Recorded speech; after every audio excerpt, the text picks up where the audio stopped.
John, I just see you now. I don't see the presentation anymore. Oh, I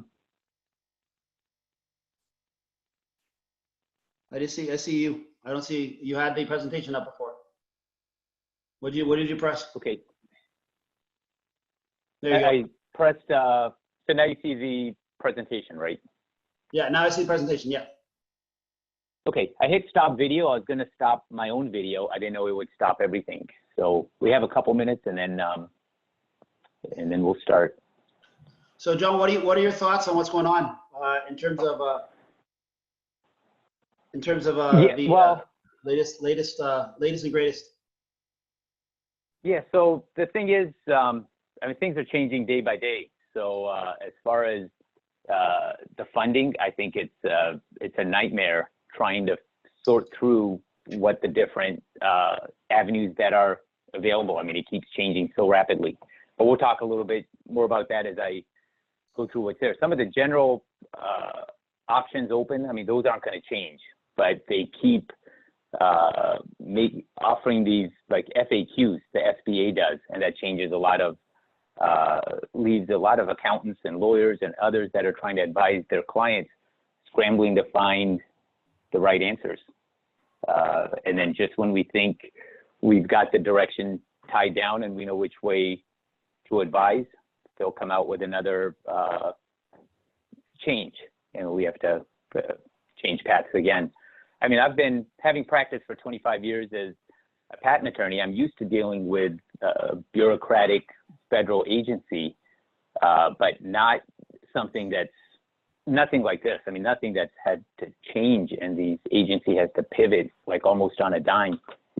So that's what we're dealing with.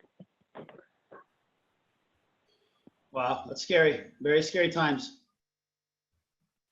But I think also, and I've seen this quote. I think you put this in your social media. I know you have. It's that there's also the time for opportunity. The right people with the right idea or the right business, the right company.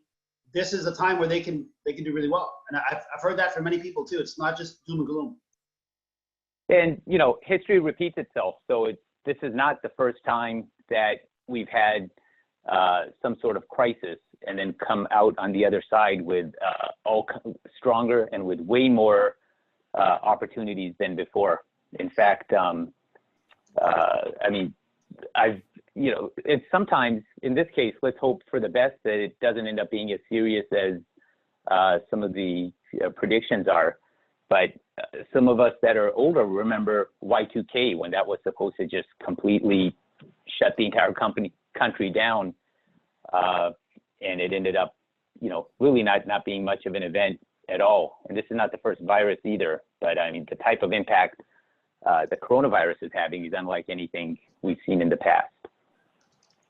So, okay, so I'm looking, gosh, we have over close to 300 people registered. We have over 150 that are already on. And since it's noon and I see these days, everyone's got a lot on their plate. So I think the best thing is to go ahead and start. If you're here, you're hopefully an inventor or a startup, an entrepreneur. You've got a small company and you have a lot of questions about federal funding and generally how you're going to keep your company going during this crisis. So I want to thank everyone for being here. Like I said, I know we're all busy, so let's jump right into this. We are working on a guide, and I should have an inventor's guide to coronavirus-related funding. And as I was saying, for some of you that joined early, like even as soon as I think the guide is done, there's a change, and then we have to go back and edit it. So it might be a few more days until things settle, and I'd like to keep that updated. But also I have a Facebook group, the Inventors Mastermind, and that might be the best way to get updates on these changes. Okay, that being said, what are you going to learn today? What I'm going to cover is how to apply for grants, And there are a lot of loans, and these are forgivable loans. So a forgivable loan is essentially a grant as well. Right now, also, as Jamie had said, is the best time to be an inventor. Like it doesn't seem like it, but this is an opportunity that maybe many of us are not going to see again in our own lifetimes. So we need to take advantage of all the funding that's available, but also the opportunity, the time, the clarity, the escape from the 9-to-5 hamster wheel of thinking that most people are in. And let's start with the grants and loans that are available. And these loans are forgivable, many of them 100%, but there's very specific guidelines that you have to follow to get them forgiven. And we'll go over that as well. So what makes this webinar different than the other webinars that are covering coronavirus federal funds and stimulus? So I have a lot of business and corporate clients, and these are companies that have an in-house CFO, they have financial advisors, they have CPAs, they have a lot of advisors helping them navigate the best route to take to get funding. This webinar is not for them because they have the help they need. What this webinar is for what I consider to be my personal passion, and that's the individual inventor, the small startup, the small business, the people who have the creative solutions that the large bureaucratic corporations are simply too slow to do. I mean, I often say it's easier to turn around a kayak than it is an aircraft carrier. And when things like this happen, you'll find the large corporate companies not able to adapt, whereas the small individual inventor is just quickly able to change directions. The small startup is able to change directions. What they lack, however, is they don't have a full-time in-house counsel. They don't have legal counsel. They don't have many companies, startups are too small to have an in-house chief financial officer, or even sometimes not even the bookkeeper is in-house that can help navigate the laws and the ways to get funding. So that's specifically what this is going to cover. There's three main problems that I see inventors facing. I mean, the first is that a lot of people are not proceeding with securing their rights right now out of fear for the economy and available funding. And unfortunately, in 2013, the Patent Office switched to a first to file system, and previously it was first to invent. So if this was 2012, it would be wise to wait and file and then document that you came up with an idea first. However, we're not in 2012. The new law is in effect. The Patent Office has not made any changes to the first to file laws with respect to the coronavirus, and they've not extended any of the deadlines.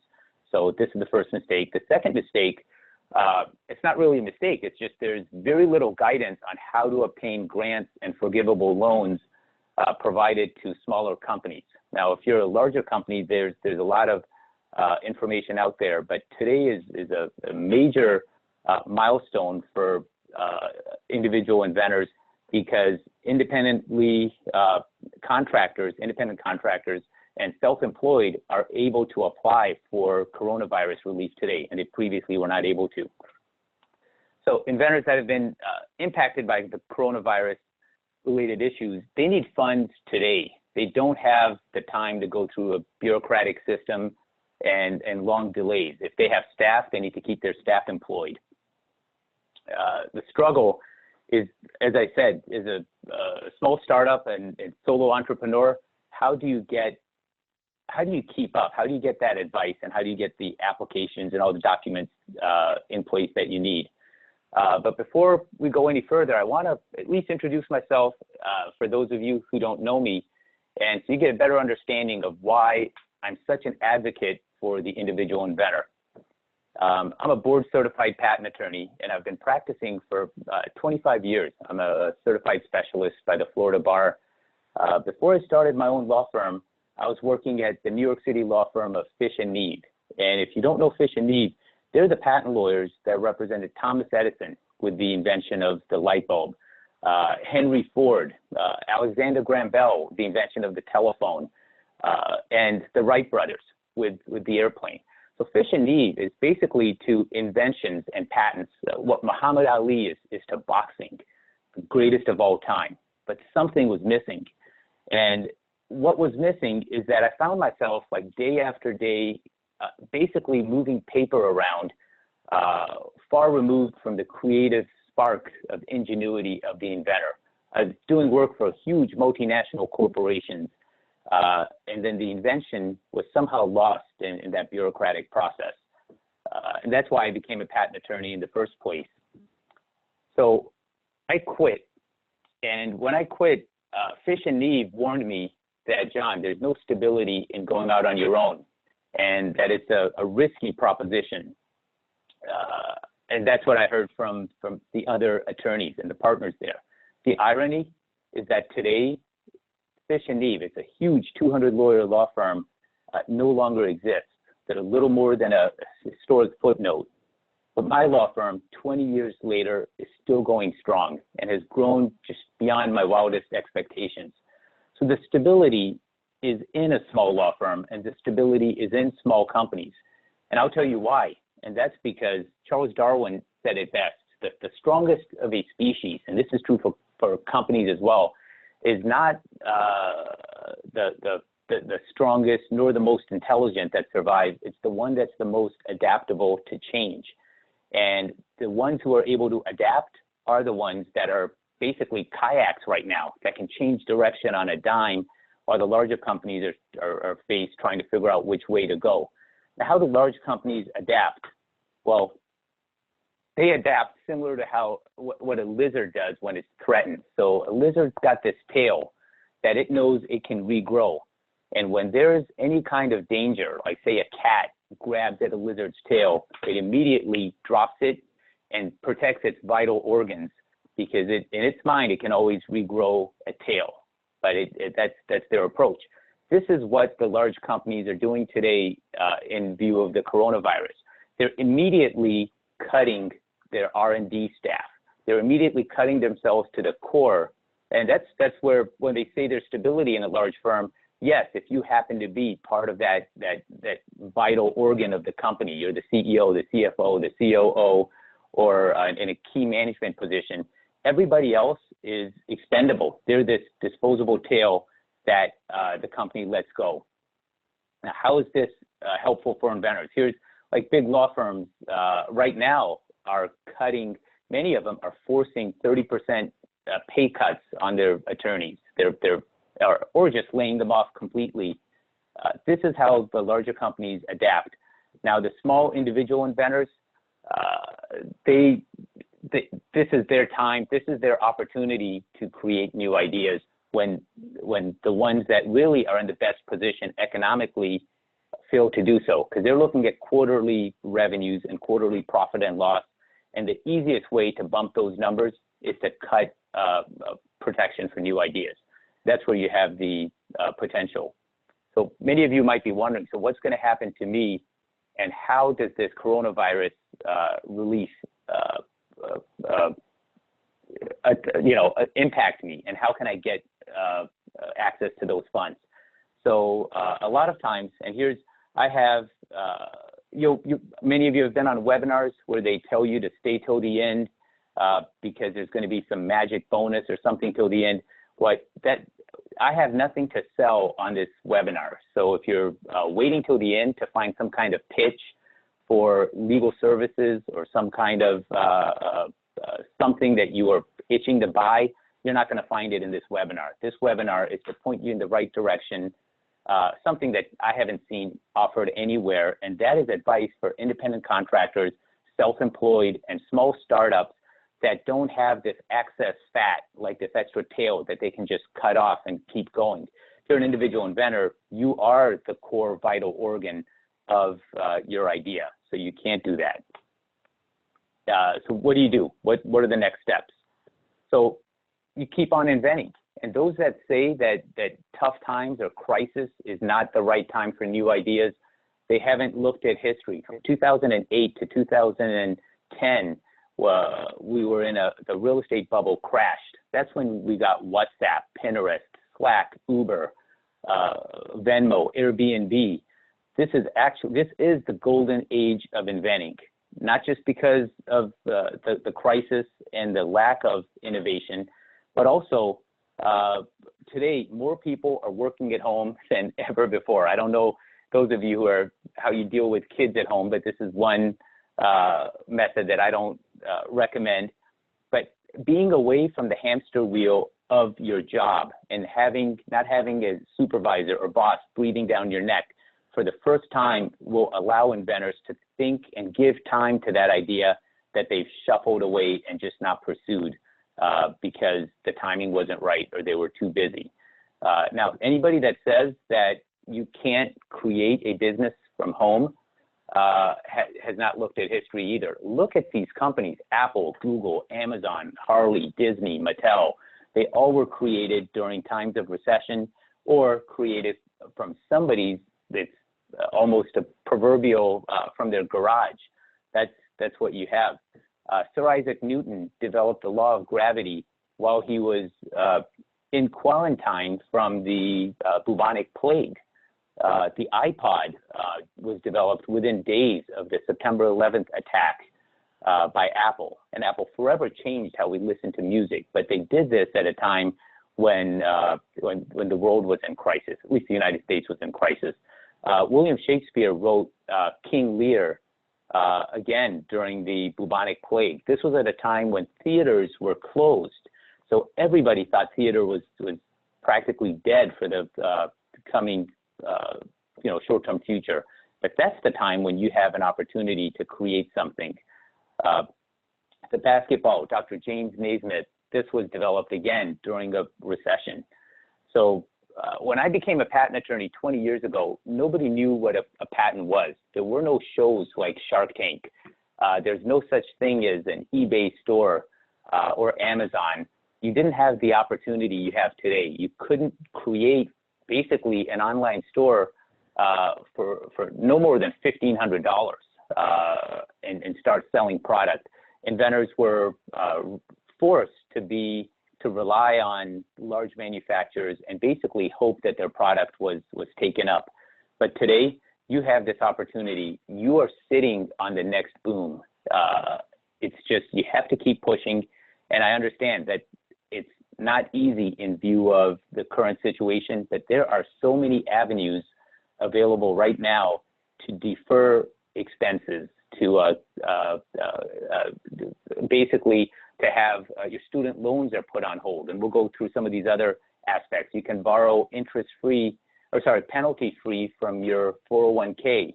There is more stimulus money available now for individuals and self-employed than there ever has been in history. So these are the different programs. The first is the Paycheck Protection Program. And if you're self-employed, you may wonder, well, do I qualify for that? And we'll cover that. The EIDL, the EIDL, it's known as the EIDL Loan Advance. Every small business can apply for that.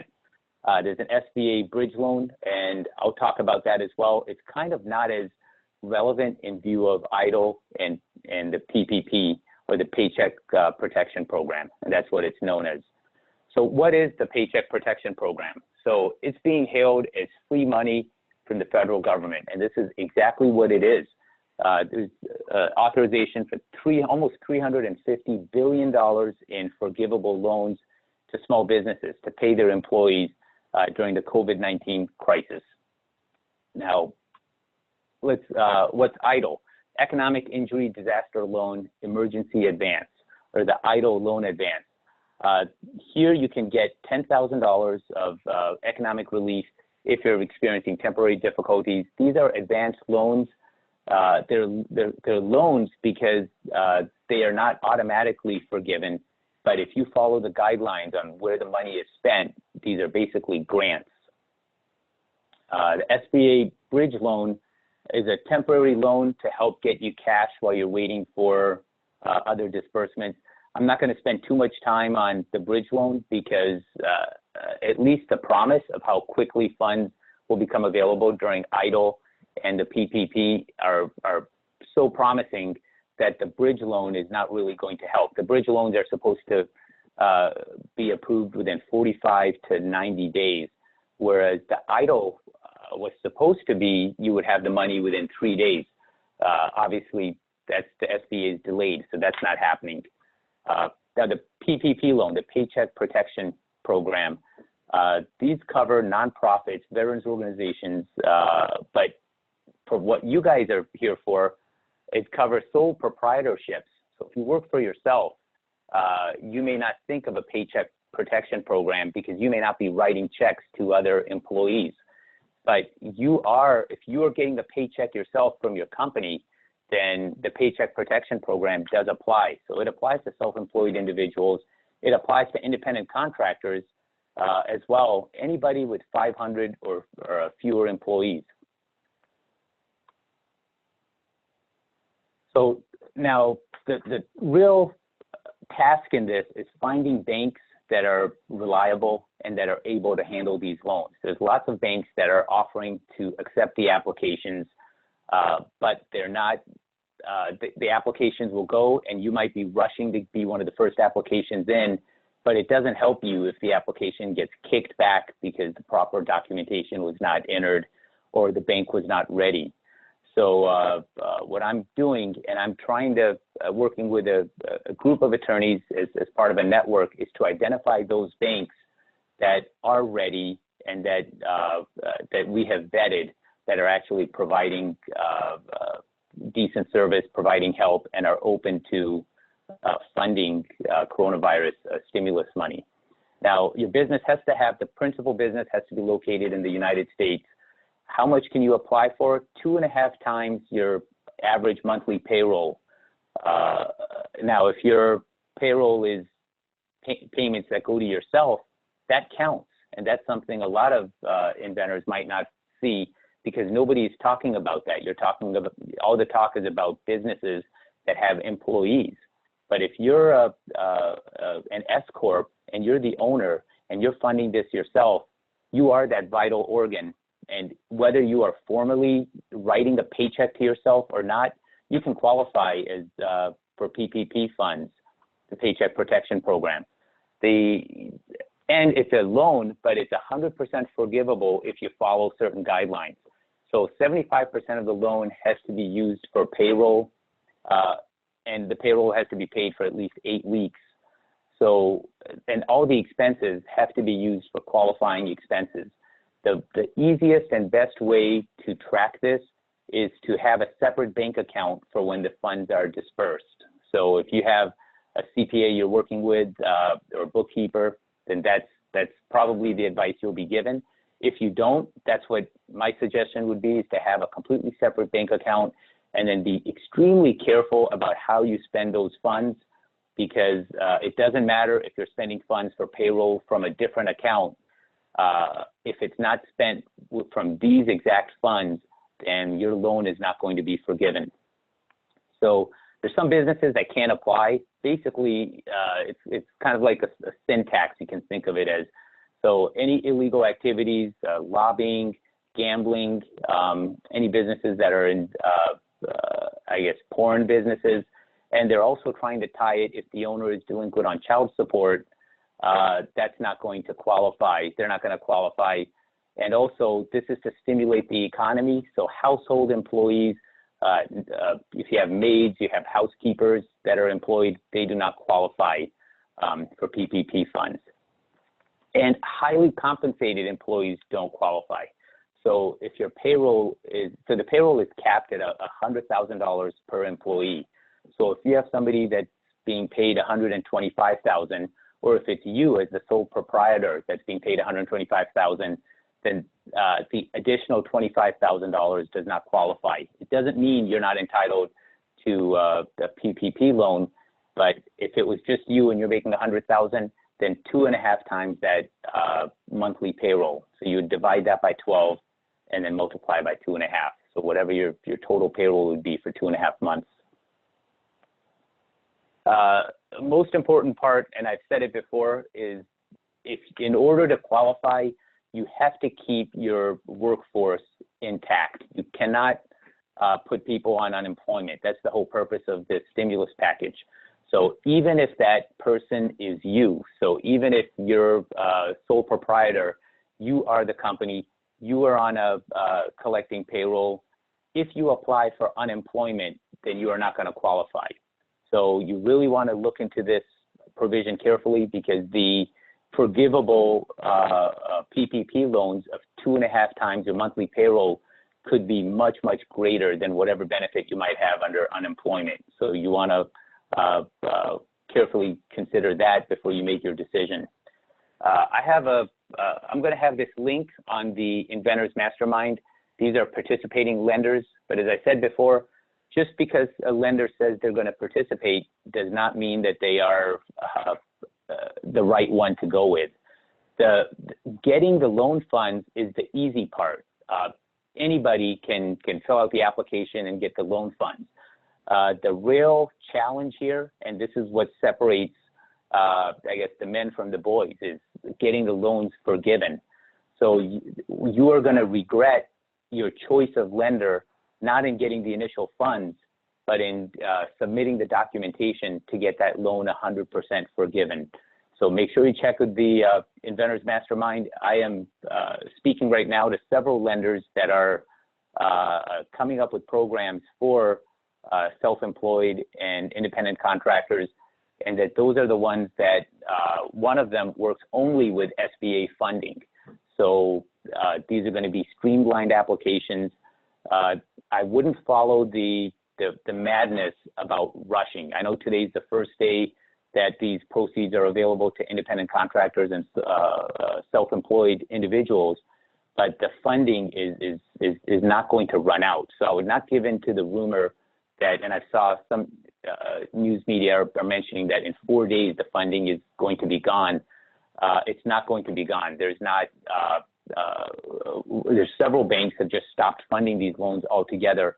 Right now, less than 1% of the loan funds have even been touched. So it's more important, rather than rushing in with an application that's not done properly, is to take the time and apply to the right bank through the right source. Because remember, it's not getting the loan that is not all you want. You want that loan waived, and it's when that process, completely forgiven, so that loan essentially becomes a grant. In order to have it as a grant, you have to follow specific guidelines as to how the money is spent, and the banks are going to be under pressure to get documentation.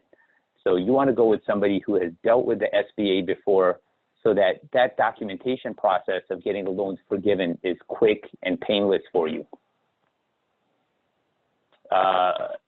You can apply any FDIC institution. Again, at the end of 8 weeks, that is when you are going to have to show that your expenses were qualified expenses in order to get forgiven. So it's not just getting the loans funds, that's the easy part. And if you're speaking with others, there's almost like a mad rush, like there was with toilet paper and Lysol wipes, for people rushing out to get these funds, thinking that the funds are running out. There's already a lot of talk of having additional funding for these programs. So the biggest risk is not that the funds are going to run out. The biggest risk is that you're going to go with a lender that is simply not prepared, and you're going to rush in without getting your documentation in order. If you mess up on this original application and don't ask for the total that you're entitled to, there's no guarantee that you're going to be able to supplement that information later on. So I would suggest take the additional time. A few days, a week is not going to impact your receipt of funds, because getting in there first and getting your application shoved in a drawer somewhere because the banks don't know how to work this yet is not to your benefit. It's better to go with take another week to apply than to hurry up and then end up waiting. Or worse, apply somewhere that's just not experienced in the documentation needed to get these loans forgiven. For the self-employed inventor, this I've brought up briefly, but payroll includes paying yourself for services you perform. This is another aspect that's not talked about enough, and that's because everyone is focusing on businesses, because obviously businesses have the funding to pay accountants and pay attorneys and pay professionals to help guide them. So that's what all of the help is directed towards. There's very little directed to self-employed inventors. Well, actually, I have not seen anything directed to an inventor that's self-employed at all, but also very little directed to anybody that's independent contractor or self-employed. But you are equally entitled to these funds, even if you're the only person on payroll. So what if you don't use a payroll service? So that's one of the questions. I've been speaking to inventors this entire week about this. And one question I get, a lot of inventors don't use a payroll service. But if your business is an S Corp or a C Corp, you should be using a payroll service. And if not, bookkeeping. You should have a bookkeeper somehow that you can track that the funds were used to pay for services, even if those services are your own, if they're used for services that are in furtherance of a business purpose, and such as an invention, it certainly would be. This question, a lot of inventors want to double dip, and unfortunately that's not possible.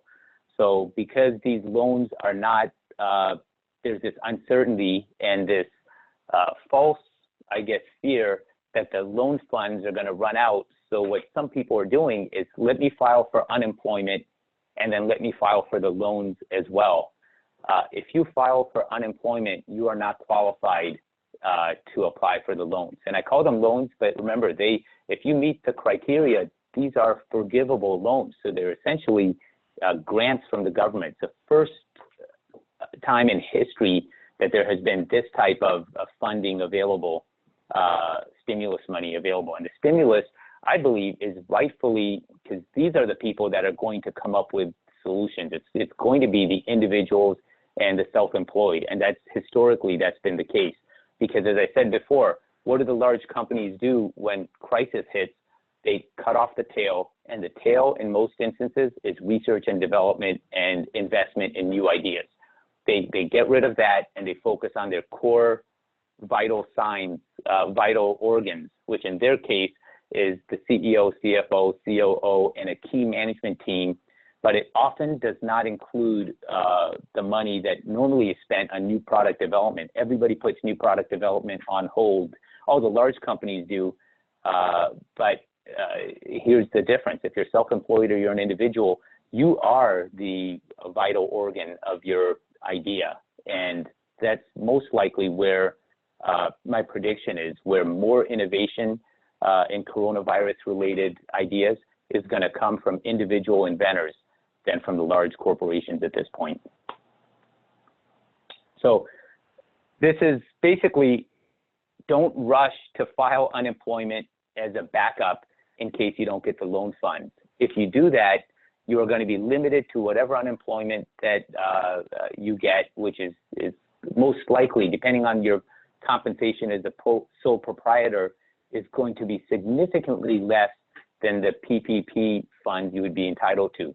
Because remember, you're not just entitled to payroll, it's payroll, utilities, internet services. There's a bunch of delineated expenses that you can get under the PPP. It's just that the payroll has to be 75% of the total. And that may end up being a much, much better way to proceed than filing for unemployment at this point. So if you run a business on your own and your business has a Schedule C, and if you have an accountant, they can help with this, your salary is determined by your net profit. You don't necessarily have to be collecting a paycheck. And that's a misunderstanding that a lot of inventors have. Is they say, well, I'm not collecting a paycheck. I don't get federal withholding taken out. So do I even qualify for the PPP? You do. And you definitely should explore that before rushing forward and trying to take another avenue. How is the loan calculated? So you take your monthly average payroll and then or your yearly payroll expense divided by 12, and then you can multiply that by 2.5. And I'm working on a calculator, an Excel calculator that I'll try to put up on the Inventors Mastermind, so that those of you that are trying to make these decisions, you'll have some a free calculator that's going to be web-based, where you can put these numbers in and figure out if you should apply for the PPP, if you should apply for the EIDL loan, or what the right avenue would be. As far as the IRS is concerned, an independent contractor is the same as a sole proprietor. So again, you look at your Schedule C, they're going to look at maybe your 2019 taxes if they've been filed.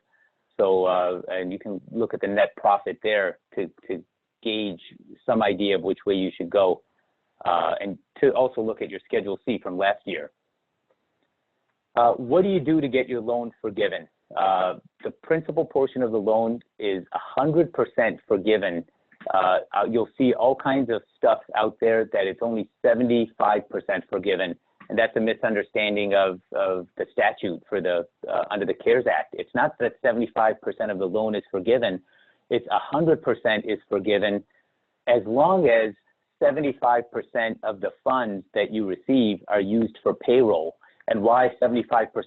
Because they're giving you an additional 25% to cover your mortgage, to cover rent. And if you work at home, you are still entitled to include a reasonable home office cost for that.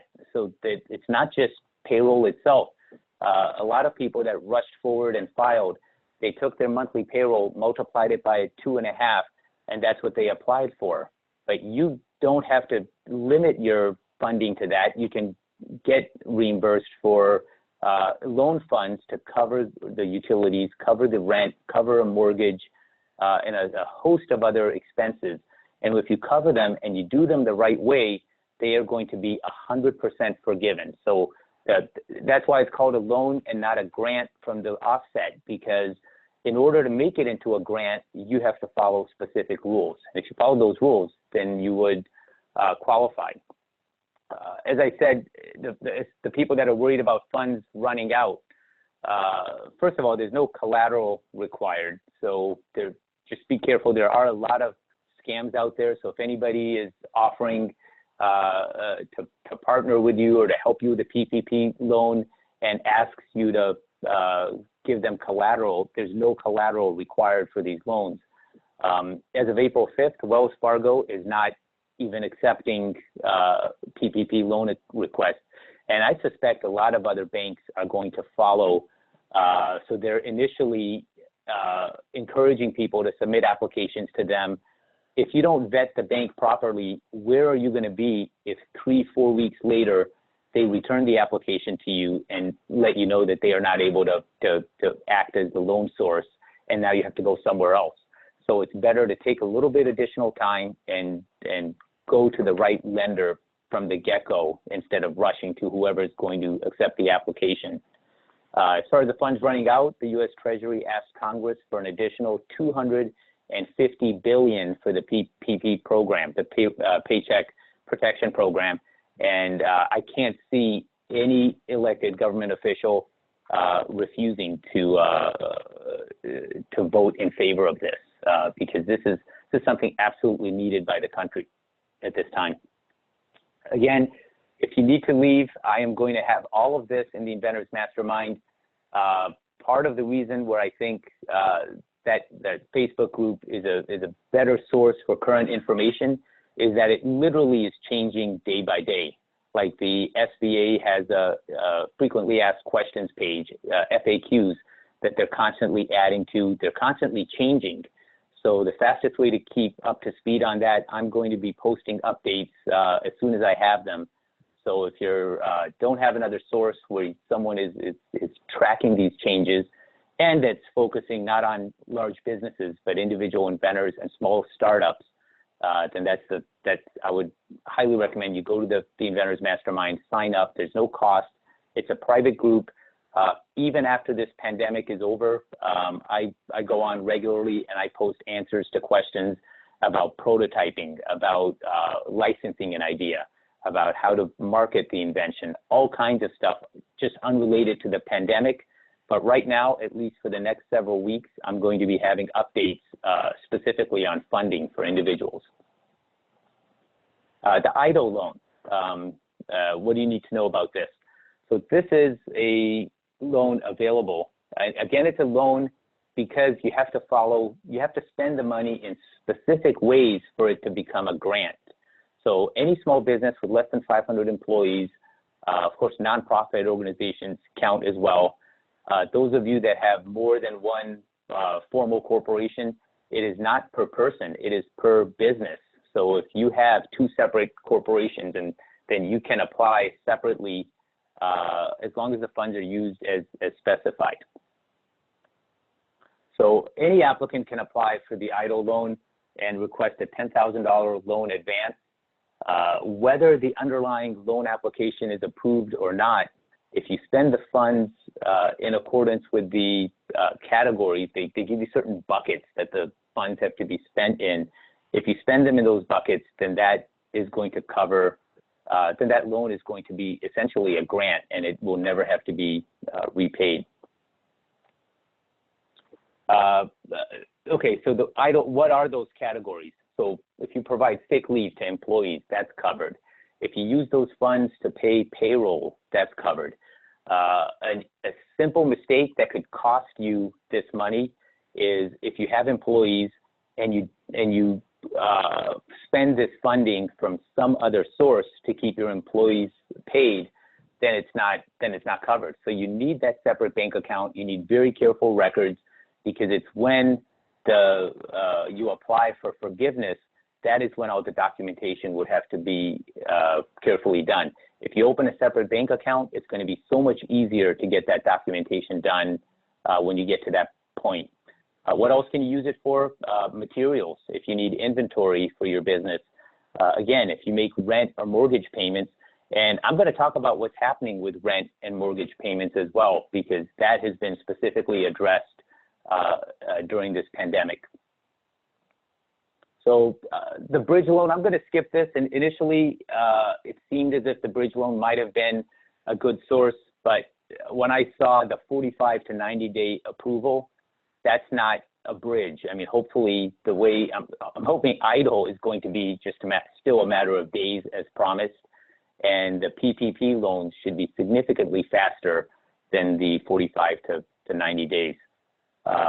This is more to do with the bridge loan. Here's the interest rate. I talked about mortgage and rent. If you have a federally backed mortgage, you can request a deferment of payment. And that's if it's federally backed by Fannie Mae, Freddie Mac, or the federal home loan banks, all of them. All you need is but you do have to put in a request. So it's not automatic. You make that request and then you get a deferment of payments. However, even if you don't make that request, and this is more for peace of mind, I'm not advising anybody not to pay their rent, but in South Florida, all evictions there's a moratorium on evictions. So a landlord cannot evict you during this pandemic for failure to pay rent. Same thing with your mortgage.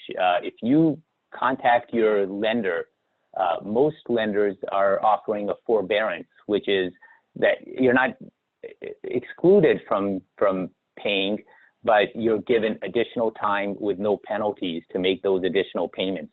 Just keep in mind that if you ask for forbearance and you apply for the PPP, that having paid your rent would allow you that additional 25% over your payroll. For payroll, you get 75%. The additional 25% is through is for utilities, mortgage, internet service, all the other things you might need to keep your business running.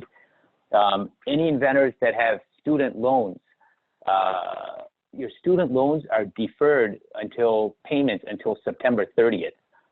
So there's absolutely no penalties, and the banks or the Public Service Loan Forgiveness Program allows some inventors have contacted me saying, yeah, that's fine. You're saying I don't have to make payments until September 30th. What is that going to do to my credit? Are they going to report the lack of that payment as to my credit? It would be reported to your credit only as a suspension, but not as if you're delinquent on payment. And remember, this is these are federally mandated guidelines for loans. So you're not going to be alone in not making student loan payments from now till September 30th. So I don't think I can't imagine a credit agency looking at that as a delinquent account. Unemployment compensation, if you're an independent contractor, you do qualify. If you're self-employed, you do qualify. However, you would be doing yourself a disservice if you apply for unemployment where you could make a good faith case for getting a PPP loan, a Paycheck Protection Program loan. And that loan would maybe significantly higher funds than you would receive under unemployment. Plus, you would get 25% on top of your payroll or whatever you show as your profit to get your rent, utilities, and other qualified expenses covered. So just if you are self-employed, you can still qualify for unemployment, but it may not be in your best interest. Stimulus payments, this is for everybody. This is not, you don't even have to have a business. There are limits on income. So if you're an individual, the limit is $75,000. If you're a married couple, it's $150,000. And these payments, as long as you have filed taxes in 2018 or 2019, these are going to be automatically, these checks are going to go out. If you make your payment through direct deposit in past years, it would be done that way. So there's nothing you have to apply for. I think this information has to be disseminated better because I have seen emails from companies and individuals offering to help people get these stimulus payments for a small fee. But you don't need to pay a fee to get these. These are automatic payments. There's no documentation or support needed. We have just a few minutes left, but I do want to open up the floor for questions. I have a co-host, Jamie and Jenny, that are watching for questions as they've been coming in. And of course, I'll answer them to the extent I can, but remember, a lot of this is in flux. So if I can't answer your question now, I will post it on the Inventors Mastermind. So that's what I have. Everyone's busy. I promised we would be done in an hour because unlike you guys, I have been on Zoom calls that promise an hour and take 3. So I'm very conscious of that, but it's a lot of information to cover. So Jenny, is there, or Jamie, is there any questions that you see? Yeah, I have one here from Cole. He says, what if I have an invention that I need funding for, but I don't have a business? So if you don't have a business, you may you may have qualified expenses that you've already made towards that invention, and you may be able to use that. There's also, remember, there's right now, and one of the things I didn't cover is for the first time in history, you are entitled to take funds from a 401k or retirement program with absolutely no penalties. So I wouldn't, if you have an idea that you want to proceed with, that's an avenue that previously was not even available. The penalties were huge to do that. But if you have an idea and you do not have expenses tied to that idea, if you're self-employed, you may still be able to show additional, you may be able to qualify for PPP funds for anything that you've spent. Another question from, I believe her name is Events. Will you guys help with applying for these loans? So I have, I consider that, like I said, having dealt with a bureaucratic government agency, the Patent Office, for the past 25 years, I think that my inventors would be better served by going with somebody that has made this an exclusive practice area for some time. So I'm working with other attorneys that are doing nothing but federal funding. And I'm going to put those resources on the Inventors Mastermind. It's important to work with somebody that's vetted, because in the coming days, I think all of us are going to see an avalanche of scams dealing specifically with stimulus funds. So you want to be careful of who you deal with. So I am not going to be doing that work myself, simply because it's our entire team is working remote, and our patent work, instead of not slowing down, we have had an avalanche of new ideas submitted. So I need every person I have on my team, including myself, to be focusing on protecting ideas. But I think there's a need for this information to be out there, and I'm trying to get vetted sources together and put them on the Inventors Mastermind, so that inventors have a trusted resource that they can go to for this help. Mitchell asks, can you apply for more than one kind of loan? Yes, you can apply for the EIDL loan as well as the PPP, and you can apply for both. The difference is, when you apply for the EIDL and you receive EIDL funds, they are going to subtract those funds from the PPP. But the EIDL loan is a much, much faster, at least the promise is that in 3 days you'll get your money. It hasn't been for anyone I know. In fact, I don't know anybody that has received EIDL funds yet. But we're not talking weeks. So you should be still a matter of days that you'll receive the funds under EIDL, and then you still apply for the PPP. That's going to take a little bit longer to get the funding. Miranda asks, if we had applied for unemployment benefits April 2nd, but no deposits yet, can we cancel this? I qualified because I'm a healthcare worker and also an independent contractor. I did this before knowing about this program.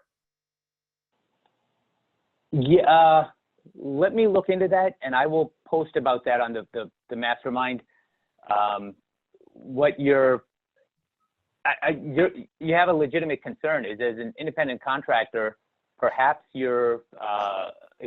when we get that calculator prepared, you multiply that by 2.5 months of salary, plus you increase it by 25% for other qualified expenses. That may be much, much more than you would qualify for under unemployment. So it's a good question. If you've already applied, can you retract? I don't think there's an answer. I'm going to look for an SBA frequently asked question on that, because I'm sure you're not alone. There's probably lots of people doing this. But one of the reasons for my even having this webinar is to stop as many people as I can from rushing forward and taking action out of fear that the funds are going to disappear. Like there's a lot of fear out there, but the same fear that had people rushing out and getting toilet paper and rushing out and stocking up on, Lysol wipes and Lysol and all these other things. The same thing applies to federal funding. Everyone thinks that they need to rush and get their applications in first. But if you screw up the application, or you get it over to a bank that's used to doing commercial loans and home loans and is just new to the SBA process, you might have gotten your application in first, but it could be weeks before the bank figures out how to process these loans. What I'm trying to do is I have a lender that is focused exclusively on SBA funding. They don't even do home loans or commercial loans of any type. So if I should be posting something within the next few days. So that's what I would recommend. They might take a couple days to get their calculators and everything in order, but that way you would be streamlined. And once you apply, you'll be one of the first ones to receive funding, and instead of the first ones to get your application in. But more important than that, like I said, getting the funding, in my view, is the easy part. The hard part is getting this funding, these loans forgiven. So when it comes time on June 30th for you to submit all the documentation needed to get the loans forgiven, a bank that exclusively deals in SBA funding is going to be much, much better at streamlining that process. So not only will you get your money faster by waiting, you will get your loan forgiven, more likely to have it forgiven, and more of it forgiven by going with a lender that's experienced in SBA loans. Another question from Morfoyd. To qualify, do you have to have good credit and file taxes for business for the past 3 years? No, nope. The only requirement is that you must have been in business by February 15th. So you don't even have to have been in business. You may not even have taxes for last year because February 15th is, or 14th is when you started your business. And there's for the EIDL loans and the PPP loans, there's absolutely no credit check to get the funds. And this is, this is unheard of in, maybe not in SBA funding, but certainly in any commercial loans that you would go to try to get, there would just not be funding without credit check. And none of that is a requirement for these loans. The requirements are to get these loans forgiven are extremely strict, but to get the funds as loans, like I said, that's the easy part. Robert asks, does this still apply to new startups that haven't started to make money yet? It's probably going to be tougher to apply for new startups if they have not made any money because, well, I take that back. If they have, when you say haven't made money, if it's because of payroll, yes, it would apply. Like maybe there's no profit made, but you have somebody on payroll that you are paying with this idea, then you take those funds, you multiply them by 2.5, and then you add mortgage payments, rent, internet, the other business expenses that are legitimate expenses, you would qualify. But so there's no requirement that you make a profit, that at the end of all payroll, that there be a profit in the company. A company could be losing money, but still have payroll.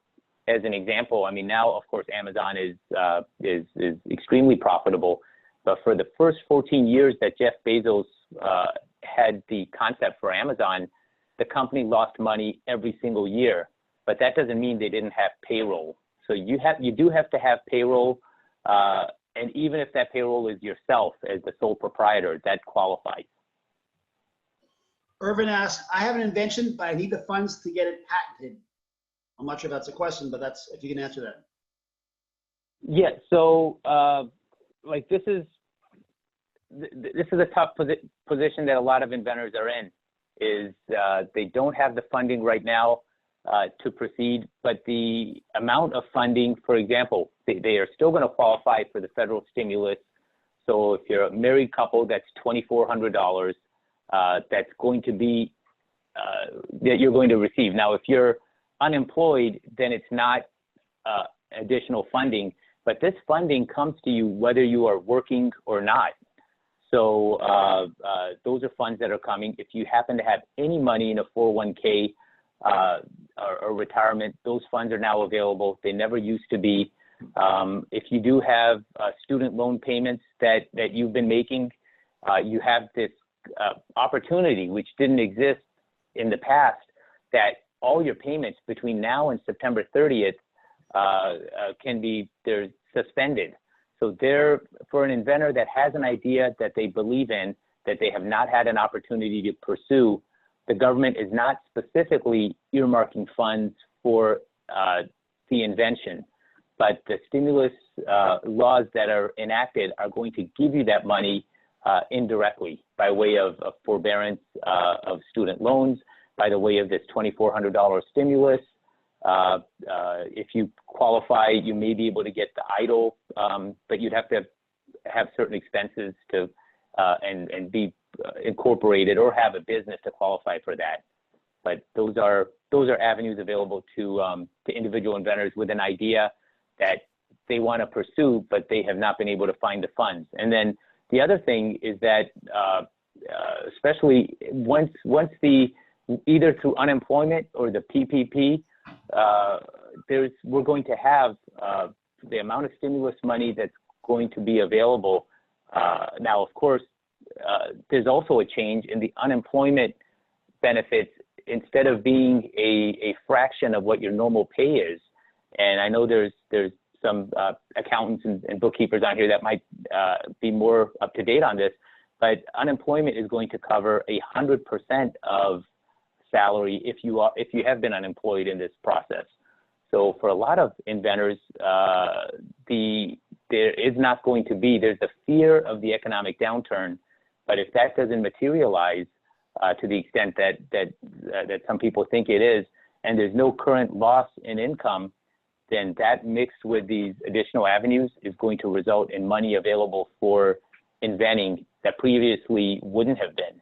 I mean, there's some people that even if you haven't lost your job, you are likely have more disposable income now during this pandemic than you otherwise would. You're not spending money on gas.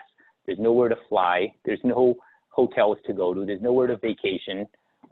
There's a limit on car expenses and transportation expenses. So this may, and in addition to that, if you're married, you get the $2,400 in stimulus funds. This may be the opportunity for you to move forward with a new idea that just otherwise you never had. Aaron asks, do I qualify for the paycheck program for my employees if I apply for unemployment for myself? Yes. Yeah. There's no. What they're going to look at is your total payroll. So if you apply for yourself and you continue the payments for your employees, then the stimulus funds would be available. You would look at the payroll monthly expense, again, multiply by 2.5, and then you could also add in mortgage, rent, internet expense, whatever other qualified expenses are, and then you would qualify in that way. Enrique asks, if I have an LLC without a payroll, the money I received during the year is reported in a K-1 at the end of each year. Can that be considered as payroll? Yeah, so profits, the K-1 is essentially profits. And if you do not actually have a formal payroll, then that could be, my understanding, and the SBA has FAQs on this, and I can look that up, is that would still qualify you. You don't have to have the money specifically earmarked as payroll. Mario asks, I'm an inventor-entrepreneur and want to set up a lab from scratch. How can I go about doing this? Okay, well, the funding is a stimulus for to keep things that are to keep businesses from laying people off. I mean, that's the purpose, the Paycheck Protection Program. So that would not be applicable to a new lab idea, to creating new employment. Now, if you do have funds coming in from if you have existing payroll, then you absolutely would qualify, and you could always apply for the EIDL grant. It's an EIDL loan, and then spend the funds. But if you currently do not have any payroll or any business expenses, and you have this idea for the lab, then in a case like that, the federal funding would not cover neither the PPP nor the EIDL would apply. Aaron asks, what do you do if your bank does not participate, as you must apply through banks you have a relationship with? Yeah, so a lot of banks are offering to take these applications as a service to their existing banking customers. So that has been a problem, but if you check on the forum, probably within the next week or so, I'm trying to compile a list of banks that don't have this requirement. And I also have some lenders that are focusing exclusively on SBA funding. So they don't do the normal commercial or residential loans that is bogging a lot of banks down. So if I can get that, check back on the forum. If you want to bank at a bank that's only supporting their existing business customers, then you may be better served by going to a lender that specializes in SBA loans. Many of them are online anyway, even before all of this pandemic hit. So for them, they're really made to operate in a remote environment. Ron asks, our biz started seeing a major slowdown in January-February. Can you pay yourself the back payroll if not paid in a few months? I would have to, yeah, I don't know. That might be, so the question is if your business had a major slowdown prior to this pandemic, that, you know, if you have laid people off before, then unfortunately that's limited how much you can get under the PPP. But I don't know if you're now able to somehow get those funds, you know, to make up for past lower payroll at this point. It may be too late. I'd have to look to see what the triggering date is. Morford asks, can you recommend someone from your office to guide us through this?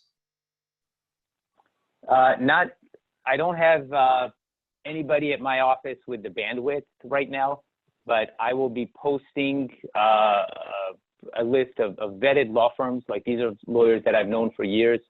And just so you know, this is a federal practice area. So regardless of it's kind of like patent law. It doesn't matter what state you're in. If somebody's licensed by the patent office, they can help you with an invention. As far as help with SBA funding, I have law firms that I have known for years that are building out the resources to help clients with applying. So look on the Inventors Mastermind. I would say probably by early next week, I will have a resource there that perhaps a separate page that, or I can pin the resources, and we'll just constantly update the funding sources that are available to inventors. Last question is there going to be a replay of this? We are recording it, so there's going to be a replay.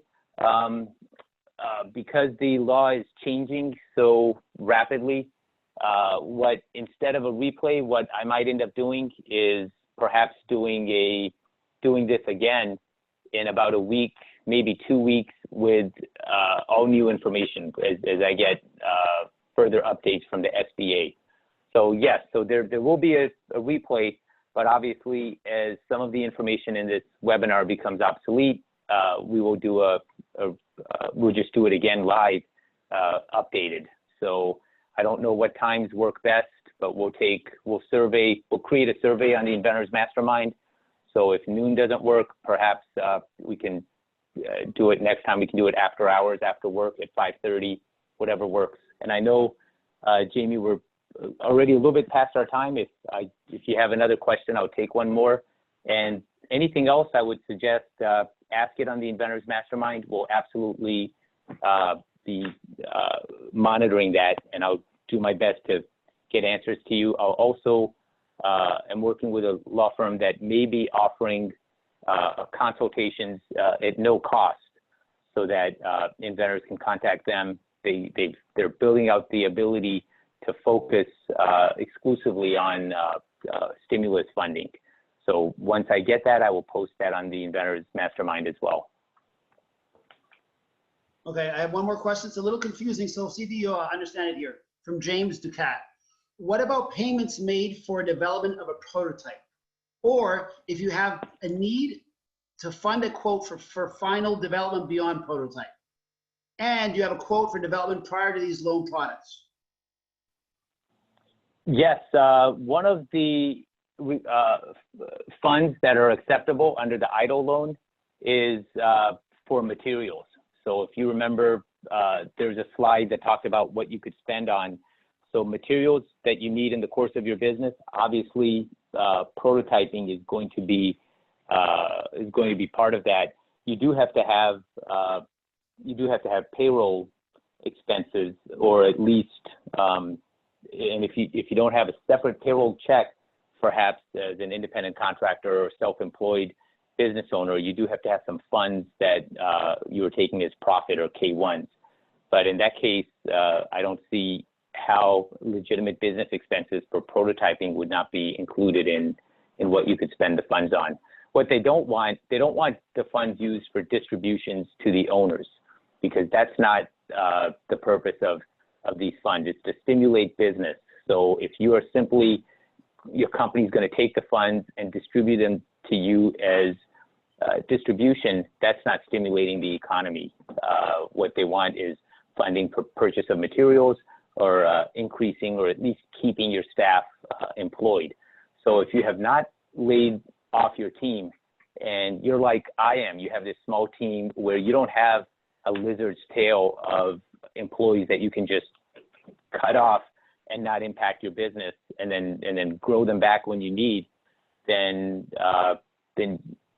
to whatever extent you can maintain that payroll, that's going to help you when the banks look at this calculation for what you're entitled to under the PPP.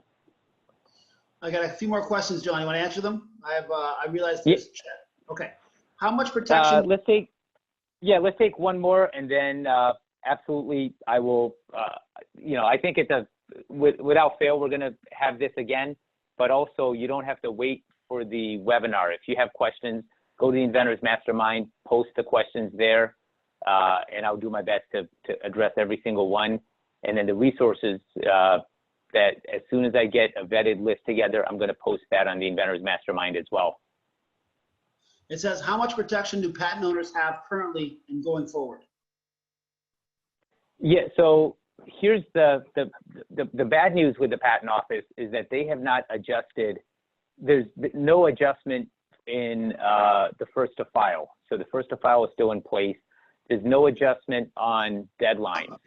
So if you have a decision from the Patent Office and a response is due, that response is still due when it's due. So that's the bad news. The good news is there's no impact on any current patents that are pending and that are patented, nor any pending applications. There may be delays. We've had several phone calls that were scheduled with patent examiners that have been delayed because of this pandemic. So I think there are going to be delays in getting your application granted, but as long as you have it filed, then you have that date protected and you can go ahead and disclose the idea publicly because you've got patent pending already. If you don't have patent pending, then I urge you to get patent pending as soon as possible, because what happens, and this has happened in past years as well, is right now the world is shell-shocked, and if this is a graph, just imagine a huge dip right now where they're not receiving many applications. So if you file now, you're going to be in a substantially stronger position than if you wait until everybody relaxes and realizes that the world is going back to normal. Because as soon as that happens, and this is what happened after in past times of turmoil or crisis, like after 9/11, there was an immediate drop in the number of patent filings as people were in shock. Then when they came to, it was a huge increase, like almost a tidal wave of a surge of new applications. So right now we are in that dip. If you have a new idea, the sooner you can get it filed, the better. Not just my office, but there's patent attorneys throughout the country are getting inundated by requests for filing and searches on new ideas, because I think the environment of literally being at home in a different mindset, and finally the idea that you have is able to breathe, because ideas don't die. So if there's an idea that you haven't proceeded with, it's because you've somehow stuffed it down, but you never kill it. And if that idea, if it's still relevant today, it's scratching to get to the surface. And now that you have the time and you don't have the 9 to 5 that's as a distraction, you don't have the water cooler at the office, that's when that idea and ideas throughout the country are coming to the surface and filing. So if you're not alone in this, there's going to be a surge. History has shown that every time there has been a pandemic or crisis or 9/11 or any distraction, even at Y2K, for example, any major distraction, when everybody comes to their senses again, the filings just come roaring in. So you want to beat that, because unlike past turmoil, the new law in 2013 is first to file. So whoever files first owns the idea. It doesn't matter if the evidence you have of coming up with your idea, no matter how bulletproof it is, you could have pictures, you could have video, you could have sworn statements that the idea was created by you. But if somebody else files first, you're out of luck. So that's why that's the one thing I want to emphasize is that nothing at the patent office, none of their regulations or rules, nothing has been relaxed as far as the first to file rules. So it's still first to file. You have to get that application in as soon as you can.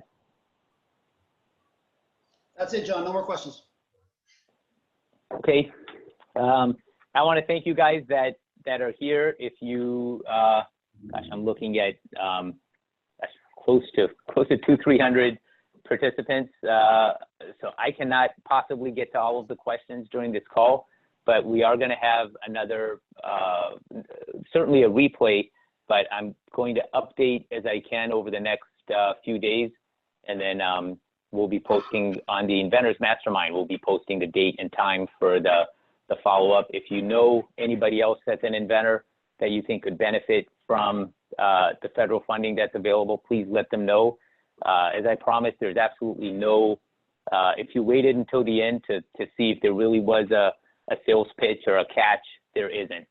This is something that I think inventors need, and there's absolutely nobody offering this help for people that are self-employed or in small startups. There's a lot of help offered to large businesses with their payroll, and a lot of webinars addressing that. But I initially looked to find a source to send my clients to because I was getting these questions. And when I didn't find it, because the SBA is a bureaucratic federal agency like the Patent Office, I decided let me offer the guidance I can.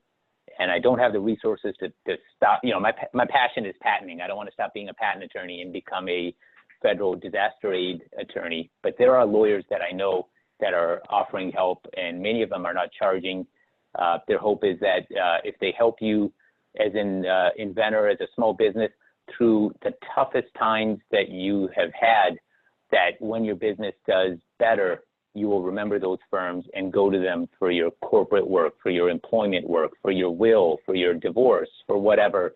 But this is a time to offer guidance where there's a huge need for guidance. So if there's any sales pitch or anything that's in it for me, is that if I help my clients, and most of the attendees I've reached out to you from my own list. So you've either worked with my law firm for a search or for a patent in the past. So if I help my clients at this time and offer these resources, then when they have that new idea, they're going to remember the people that remembered them. So that for all you guys, that's the sales pitch.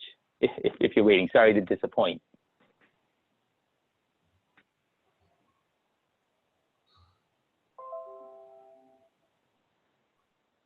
Okay, Jamie, I think so that's all questions. I'm going to conclude this call. Again, go to the Inventors Mastermind, and you'll be getting updates there.